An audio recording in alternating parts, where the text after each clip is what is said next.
Good morning! Mapagpalang araw po. Hi, Kenzo! Say hi mga ka-business. Hi po. Mga ka-business. Mga ka-business. Kamusta po kayo? Kamusta po kayo? Ay, yung bait na. Ikaw Dan. Hi mga ka-business. Say hi daw. Hi. Hi. Hello, hi daw. Hi daw, baby. Hi. Ay. May tupak man. Ito po si Kuya Buk. Hello po mga ka-business, isang mapagpalang araw sa ating lahat mga ka-business naming minamahal. So dito po kami ay sinamahan si ate para mag-withdraw mga ka-business para sa mga pangangailangan sa ka-business house. Alright? Ang napaglingkod kagwang book na official at very cute. Nakakasama po kami sila Ems po. Very cute ba ako ma? Hindi, ako lang magkakakit sa'yo. Bawal iba. Ay, ano ba yan? Cute si Tinay. Mas cute daw si Tinay, oh. Bibi Tinay! Ay, siya, bunto, daddy! Hi mo naman mga ka-business. Hi. Very good, very Love mo good. sila? Opo. Opo. Oh, sabi mo nga sa kanila, oh, Be, oh, sabi mo dun, Be, ah. Say, Look, Papa. say. Pa. Oh. Oh, sabi mo, Be. Oh, look, Papa. Happy. Happy. Happy, pero makulit po siya. O, tingnan nyo kung gaano kakulit siya. Ano pa? Sabi mo, up. And.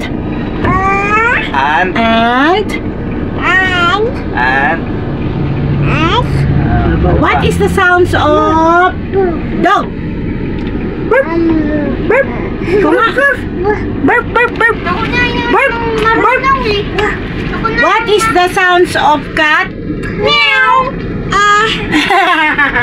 Ang kulit pa yun. Nakahabol ko si Tina. Yung gulo.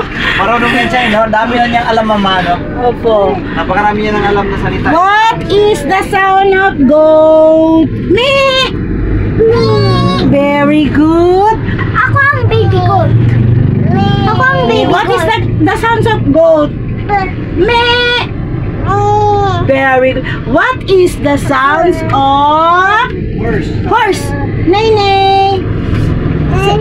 Nay, nay. Ako ang baby sheep. Ay, baby sheep. Ay, mahulog ka, baby sheep. What is the sounds of... Ako ang baby sheep. No. What is the sounds of Titi Boogie? Na. Ang galing. Very good, What did you say? Ay, what say Tita Nika? No. Say it, no. No. No mo muna si Tita Nika. No. No. Ikaw ba, no? Parang karis. No. Tira niyo mga ka-business namin niyang alam. Parang karis. Opo. Ikaw nga, kuya, kuya? What is the sound of sheep? Meh. Sheep? Very good, What is the sounds of dog?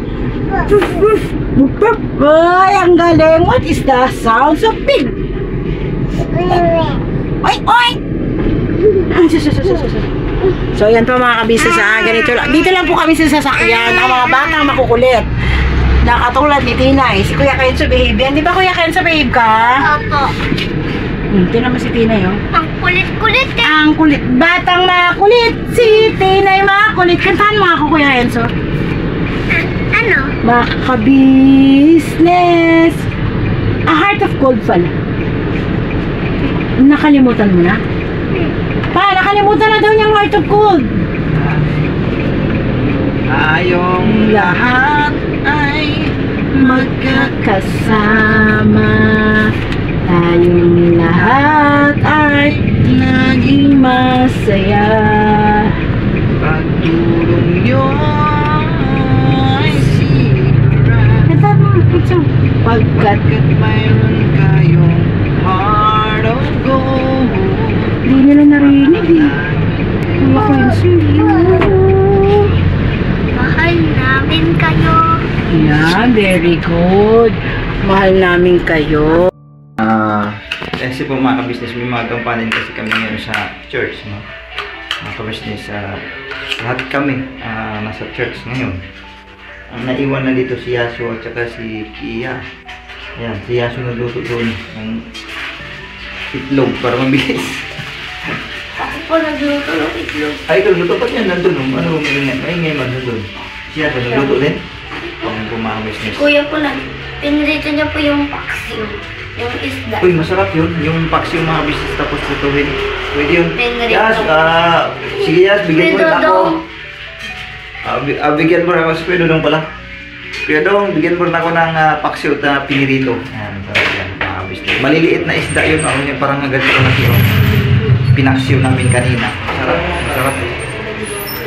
Tapos, prituhin mo yun. Sarap yun. Ewan ko ba pagka ganyan, paksiw tas prituhin mo, ang sarap, mas lalong sumarap ang lasa mga ka-business. So yun, dito lang kami sa, ngayon, sa KB, no, busy sa mga ginagawa, mga ka-business. Dahil nga birthday ni Budang bukas. After vlog, so yun, nagkasikaso natin yung pangunay ang mga gumagawa din yan, ang mga M's, mga ka-business na minamahal. Alam ko nandun na si Ika,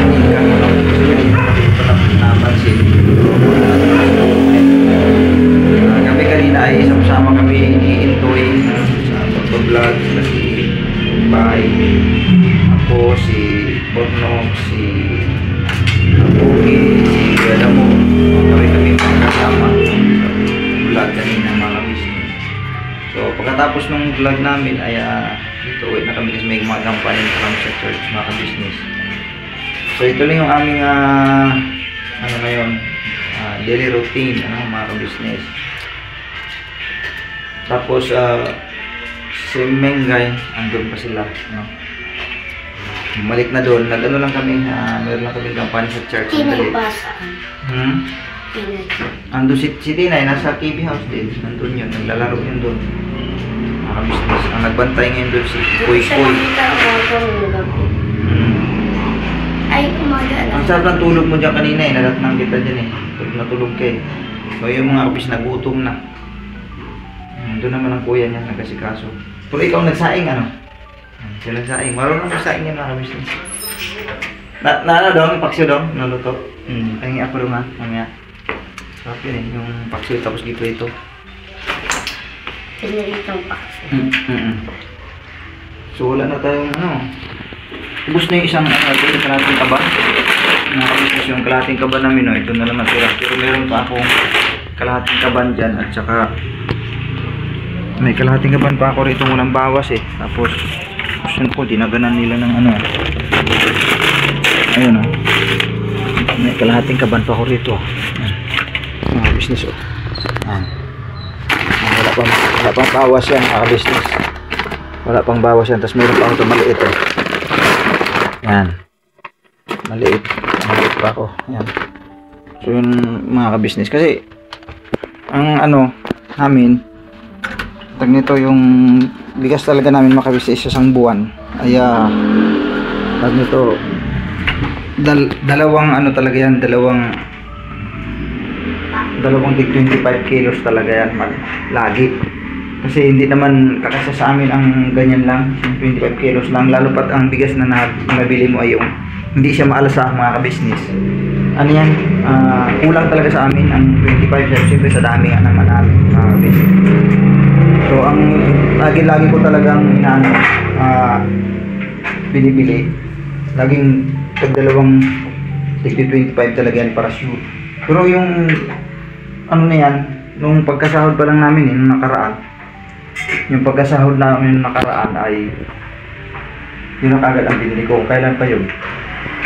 So yun, ngayon pa lang naubos o meron pa naman tira mga isang sainan pa. So bubuksan na naman namin yung another 25 mga ka-business. Meron ako pag ng bigas, yung hanggat maaari na talaga, madamihan na lang. Kasi ganun din naman ang sumada mga ka-business. So yun ang namin.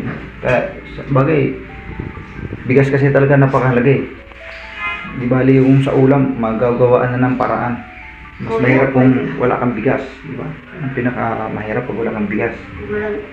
Kasi oo, naman Kiya, si Kiya mga kabisnes hindi yan mapili. Anong sabi mo kay? Pag wala talagang ulam, pwede naman bibirhan lang sa toyo, no? Toyo o kaya toyo. O asin. Bawal yun. Bawal yung asin. Pero hindi naman nangyari anak, no? Nang ganon, hindi naman nangyari Dati po. Dati. Kaming dalawa ni Kuya. Dati. Nung wala pa po sila mama, umalis sila. Mm. Sa church po. Mm. Wala akong ulam sa bahay, kami na ni Kuya, kumain ang asin.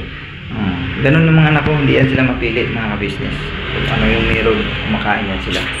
Mga business. Pero, hindi naman na nangyari yung nung kami ay nandito na sa Kibi, mga business. Lahat kami ay nakakain na sa sapat na o sa saktong oras, mga business. At saka, hindi naman nagugutuman ang mga anak, mga business. Kaya, nagpapasalamat nga kami nga nasa Kibi kami. Sa Kibi family kami napabilang mga ka-business kasi naging okay ang takbo ng aming katulad nito mga ka-business. So mali yung mga paratang ng iba patay gutom daw ano lang nila yun, sabi lang nila yun para may masabi lang sila mga ka-business. So yun kain ka lang dyan ay kakain na rin ako. So yun po mga ka-business, babalikan po namin kayo. Right, kain muna ako. Po mga ka-business, tapos na po kami kumain, no? Kain na ako mga ka-business naming minamahal. Sila si Dodong, tapos na rin. Si Yasio, tapos na rin mga ka-business. So yun po mga ka-business, no? Yung may kondisyon ni Yasio, may tanong natin. Nakita ko dito sa CR. Yas, kumusta na? Kumusta na lagay? Okay lang po mga Ha? business. Okay lang. Medyo okay na ba yung kondisyon mo? Okay po. Ha? Hindi ka na nahihilo, ganon? Nahihilo pa ako konti na. Nahihilo ka pa konti lang. Katulad ngayon, mainit ang panahon. Dito ka nga, nak. Dito ka nga. Yung po mga ka-business kausapin ko lang ito. Mga ka-business namin minamahal. Dito ka. Kumusta na yung yung pakiramdam mo, lalo pat ngayon mainit ang panahon. Sobrang init kasi ngayon ang panahon mga ka-business eh. Kaya tinanong ko siya kung ano bang yung kondisyon ng mo kasi talagang grabing tahit niyan mga ka-business talaga naman. Hanggang ngayon, pa rin, talagang magal pa rin talagang black eye mga ka-business. So, kumusta naman yung pakiramdam mo, lalo pat ngayon mainit ang panahon?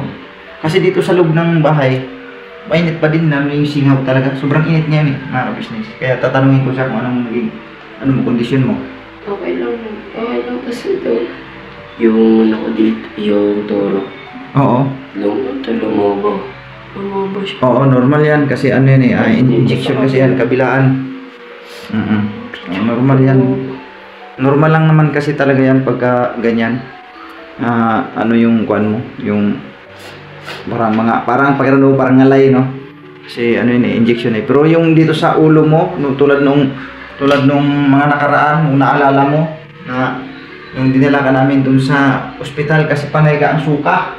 Mga ka-business panay suka, ikaw nga magkwento para maniwala sila kasi baka sabihin gawa-gawa ko lang. Yung unang punta natin sa Oka, nung hindi tayo tinanggap doon kasi kailangan daw doon sa tala. Nahihilo kaya nagpaalala yung Itabera. Tapos pumunta kami din sa likod ng van. Yun. May nakita ko yung parang basurahan doon ako sumuko. Hindi ka kita na videohan noon kasi mga ka-business, hindi ko siya na videohan ng mga time na yun Kasi hindi ko nakita to kung saan to umikot kasi sabi ni ang pagkakaintindi ko si iihi lang. Tapos yun, nagsuka yan. Pero dito pa lang sa bahay mga ka-business, nagsuka na talaga siya. Nung kami kasi 'di ba, sabi ko doon sa unang vlog ay galing kasi kami ng church, mga ka-business pag uwi namin. Yun na sabi ni Dodong na nagsuka nga daw si Yasio. Tapos dito pala si Papa Dins, no? May dugo kasi dito si Papa Dins yun Tapos, lang natin to, i-recall lang natin mga ka-business kasi para maliwanag ba. Tapos nung pagpunta ni Papa Dins dito nakita ka, di ba? Nakita ka. Ngayon, pag uwi ni Papa Dins doon sa Kibi House, nagbanggit siya kay ate. Ngayon, pagdating namin doon sa Kibi House, antimano si ate nagbanggit sa akin at si kuya. Huwag nyo nang patagalin kasi si Yasio doon sa balkon ay nagsuka, sabi ni Papa Dins. Yun. Kaya pag uwi namin dito, yun nga, dinala namin siya kaagad. So, yun, bukod pa doon, yung nagsuka ka doon, ilang beses ka nagsuka doon sa... So, ako kaisa lang. Tapos dun sa may ano. Doon sa tala. Nagsuka din ako sa CR. Oo. Paalalay ako kay mama. Pero sinuko ko yung kinain ko bago kami umalis. Kanin. Tapos may kasamang dugo. Oh, yun, di ba? Ngayon, doon kami natakot. Yung mga time na yun, mga bis. Kaya namin siya dinala.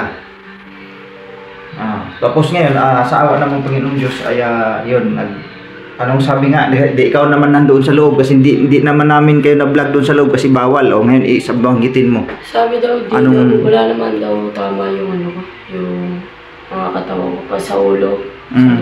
Ano lang, sa lupo lang daw sa bugbog. Dahil sa bugbog, kaya nagsuka, kaya ang suka mo may kasamang dugo. Nalagabag kasi yung likod mo. Pagkasunto ka, dami sunto. Dito. Tumutunog nung malakas tulog eh. Headlock kasi ako eh. Nayakap ako kaya di ka makagalaw. Makagalaw. Tapos, ngayon, tapos ano pa banggit ng doktor? Ang banggit ni mama, obserbahan ka pa rin daw within 7 days. 7 days. Observation. May mga binigay din naman reseta ng gamot. Na kay mama. So ano ang na-realize mo sa mga ganitong tagpo? Silbing aral na. Silbing aral na, di ba? Hindi ko kaibigan mo yun. Basta ka lumapit kasi ang pakay mo lang naman ay mapatigil ang away. O tingnan mo ano nangyayari. Ikaw ang nalagay sa alanganin na ikaw ngayon ang napuruhan. Di ba? Hindi kumot kaibigan mo yun. Nila ko siya. Sinugod niya si Amaro. Wala kang nabanggit. Basta nilapitan mo lang si Antimano. Kasi nga ano ang purpose mo. Si Logi, si Amaro, dalawa kasi. Mayroon pa palang backup. Meron pa isa. Meron pang Pero isa. isa lang yung bumubog sa akin. Oo. Kaso malaki. So ibig sabihin lang kaya naniguro ka na maawat kasi nakita mo may kasama pa palang isa.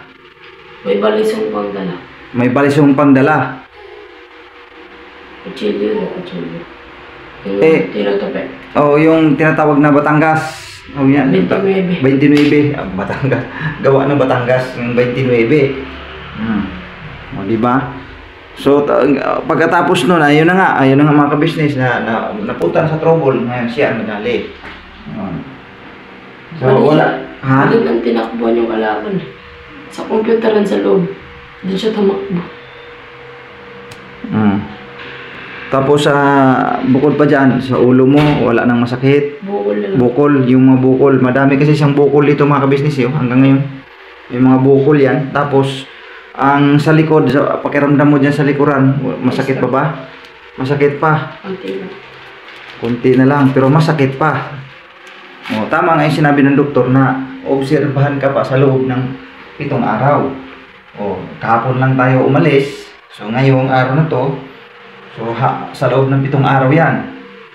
So yun, huwag kang magtipid kung ano yung nararamdaman mo, banggitin mo talaga sa amin yan, Yasyo. Hindi pwede yung parang itinatago mo lang. Kasi mahirap na yung mabubulaga tayo, no? Mga kabisnes, iba kasi yung binanggit mo talaga na ito, katulad yung sinabi niya, sakit pa o di. At sinabi mo talaga, huwag ka magtatago. Kasi inoobserbahan ka pa ng doktor eh.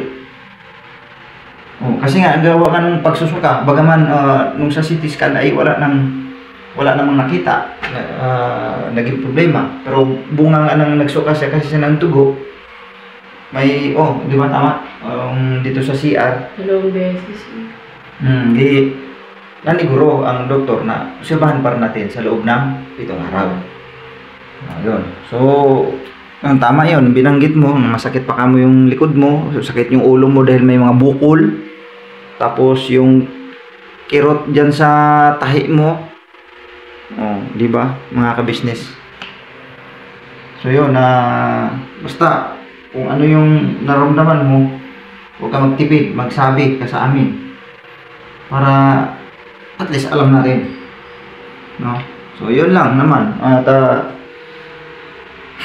nakakalungkot lang, ano. Pero, yan lang, magsilbing aral na lang yan, mga ka-business. Yes, you know, magsilbing aral na lang yan,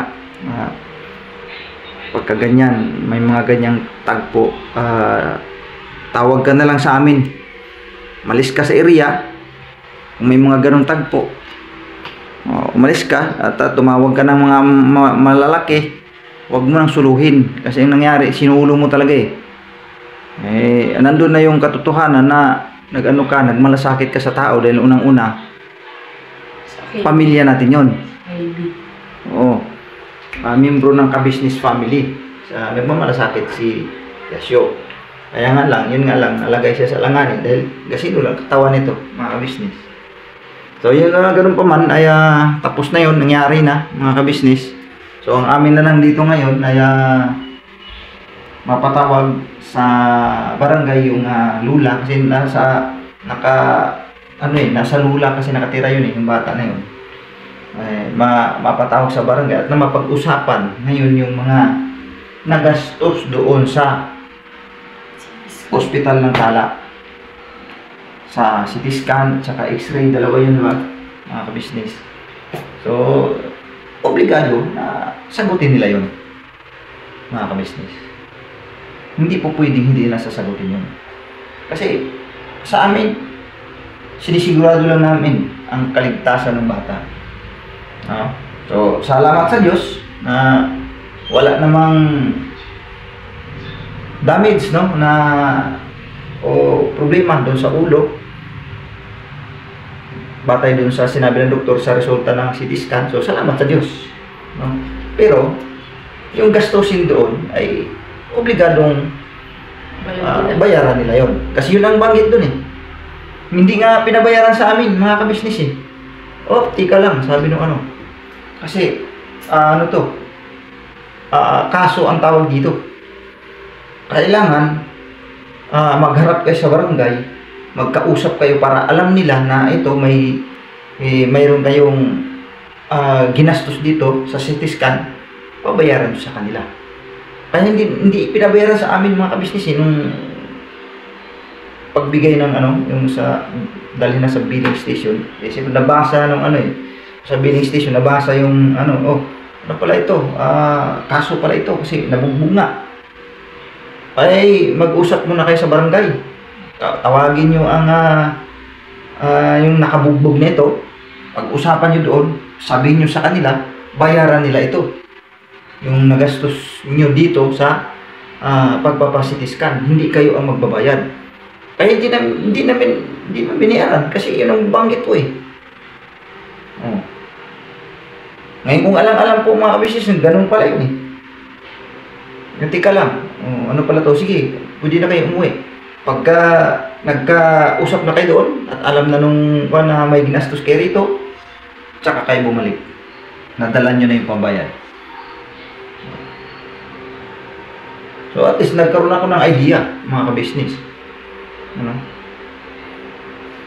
So yun lang. Nagpasalamat ako sa Panginoon Diyos, mga ka-business, dahil okay naman ang kondisyon ng anak ko. Bagaman may sugat yan, napakalaki ang pasa. Black eye, grabe. Nangyari na So, salamat na. Silbing aral na siya yan. Naman ka ni Papa. Napakasipag ng bata. Sipag mong maghanap buhay. Tawag nito, mayroon ka pang yung sa bike mo, online, tawag dyan, yung buy and sell, no? Tapos, nagkaganyan ka. Yung mga time na yun, mga ka-business, naghanap buhay lang yung bata. Tapos pag uwi, ganun na ang nangyayari. Kaya, entusiasmo kasi walang pinipili ba? Walang pinipili na kung paano siya kumita. Tulad yun, nagpapalinis ng sa bahay, nabigyan siya ng 200 pesos. Tuwan-tuwa na. Bata. Ganun yan siya kasi kaya yung banggit ni Junjun na pupunta minsan sa kanila, magpapatabot ka ba ng basura? Kasi siyempre alam na yun, kasi aabutan mo siya ng kahit barya-barya man lang. Matutuwa na yan. Ganun lang naman ang trabaho niya dito. Pagkatapos yan, magbabasketball na yan. Hindi ito basagulirong bata. Hindi. Mga kabisnes. Ang trabaho nito, laro. At saka pag may magpautos na mayroong magpapatrabaho na ganito, yan. Pinapatulan niya ang mga trabaho ganun. Hindi naman din yan siya pumapatong trabaho na hindi naman niya kaya. Bawa, yung mga style construction na nagbubuhat ng ubod ng bigat, ay hindi naman yan ginagawa din yun eh. Yung kaya niya lang. Kaya lang, ito na nga, nangyari na yan, yung nandyan ka lagi sa labas, yun yung punto ron eh. Bagaman yung time na yun ay naghanap buhay ka para kumita ka. Ang purpose pala niya mga kabisnes kung bakit yun siya pumasok, naghanap ng mapagkakakitaan. Anong kuhan mo sa akin dapat nun? Regalo ng sapatos. Ayun. Kaya pala siya, no, ngayon, kailan ba nasabi sa akin ito kahapon? Sabi niya, alam mo pa kung bakit nagpursige ako makakita ko ng pagkakakitaan kasi bibilang kita ng sapatos pang charge kasi siya meron na. Ay pakita mo yung sapatos mong nabili para mamaniwala sila na meron talaga siyang sapatos na bago. Meron siya mga kabisnes eh, bago. Ayan, may bago siya dyan eh. Ayan. O yan mga kabisnes oh. Paliwanag sa sikat ng buwan. Ayan. Ayan. Ito yung nabili niya sapatos na bago mga kabisnes oh. Ayan oh. Nandito tayo sa maliwanag na. Ayan. O ayan oh. Mga kabisnes, hawakan mo na ako.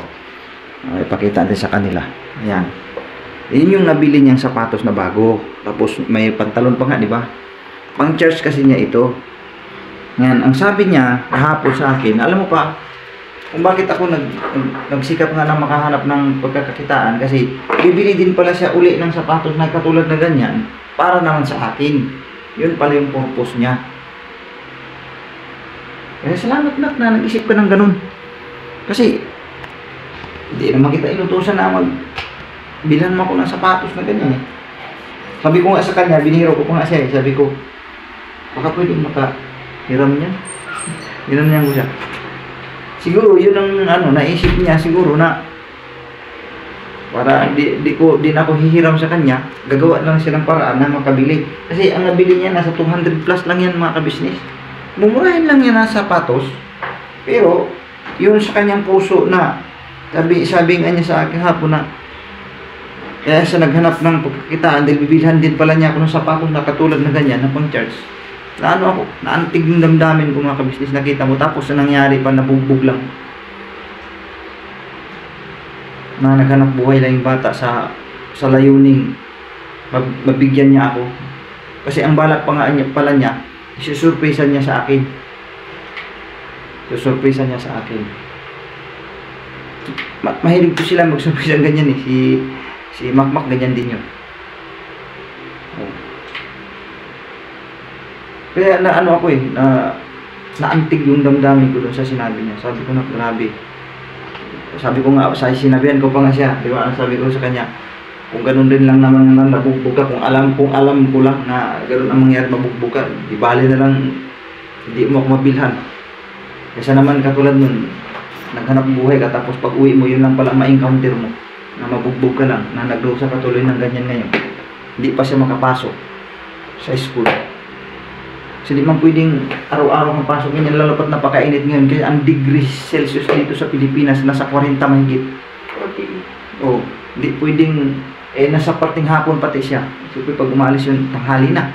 So mainit na, hindi pwedeng mainitan yan mga kabisnes eh. So sa madaling salita, napinsala pati pag-aaral niya. Dahil lang doon sa pangyayaring yun. Mga kabisnes. So yan na, pwede na magpahinga ka na. Ha? Salamat na ka. Love you na. Love you na, love you. Ayan po mga kabisnes. Ayan ang ko sa agad niya. Naawa ko sa bata, mga kabisnes. Naawa talaga. Pero ganoon pa man. Wala na tayong magagawa dahil nangyari na yan mga kabisnes. So, yun lang, ang ano namin magpapagaling. At nabanggit naman namin dun sa school na di mo na siya makapasok dahil yun nga nagpapagaling sa kanyang sugat mga business. So nain po na namin yung kanyang teacher, mga kabisnes namin minamahal. So yun po, no, mga kabisnes, pagsagoy antok na rin. Pahinga na rin siguro dahil bukas may church pa, may schedule pa sa church, mga kabisnes, ng umaga. So pahinga na tayo. So mga kabisnes, salamat po sa inyo pong suporta, mga kabisnes na minamahal. Yung aking mga video araw-araw, no? Thank you sa inyo pong pagtsatsagang panoorin po ang mga videos namin. Ano pa man na klaseng mga videos na amin po na-i-upload. Salamat po sa inyong suporta. Lalo na doon sa mga talagang hindi bumibitaw, mga business, no? Makikita natin sa mga comment section, makikita natin yan madalas. Kung sino-sino talaga yung permis na nanonood, mga ka-business. Doon sa iba na medyo siguro maaari din na may trabaho din kasi, no? Hindi man natin maiwasan yung mga gano'n na napanood sandali tapos hindi na natuloy kasi siyempre may trabaho, so sinasaglitan lang ng ating upload. Salamat pa rin, mga ka-business. So pagka dating siguro sa bahay, doon na lang ituloy mga ka-business. So ayun po, no? God bless po sa ating lahat, mga ka-business naming minamahal, at suportahan po natin palagi, no? Naglalambing po kami sa inyo, mga ka-business. Ang ating main channel, ang Ka-Business Official, at siyempre Papa Dins TV, Ka-Business Family, at siyempre sa lahat po ng mga kagwangs, mga ka-business, si Vera Anlito Official, mga ka-business, support din po natin. So God bless po sa ating lahat, mga ka-business naming minamahal. Hanggang dito na lamang po ang aking video. I love you all, mga ka-business. Never say goodbye. Tomorrow is another day. Bira banat, mga ka-business naming minamahal. Right? Bye-bye po.